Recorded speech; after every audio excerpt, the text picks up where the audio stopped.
Ibikorwa vyo kubaka ibiro vya Buramatari w'intara Rutana birabandanya n'abenegihugu ntibadendebukirwa mu gutanga intererano ifasha muri iyo nyubako.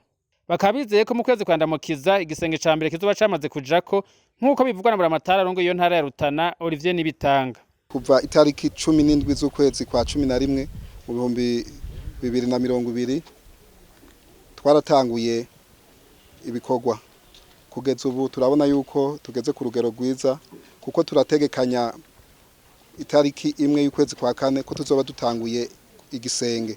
Cyo gituma mubona muravye bino bikorwa murabona yuko turiko turagira ku murindi mwiza kugira turabe ko ihangiro twihaye y'itariki imwe y'ukwezi kwa kane twoba dutanguye igisenge.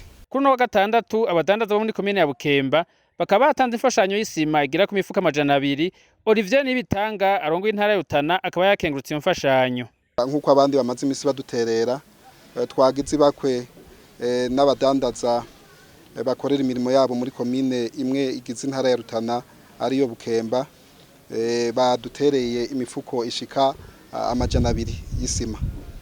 Rero ni tukesha abandi bose tunatera nakamo ahubwo ko abariko barabona bino bikorwa bodufata mu mugongo kuko twizeye kuri bo, twizeye kubene gihugu, twizeye no ku nshuti z'intara ya Rutana. Ibikorwa rusangi by'ukuri abene gihugu turabahamagara ko bobandanya badufasha, naho n'imbere yuko no bibahamagara no banza kubashimira kuko ni ntambwe tugeze ko nabo baradufashije by'umwihariko imisi yose kuwa kabiri no kuwa kane bama baza kudufasha.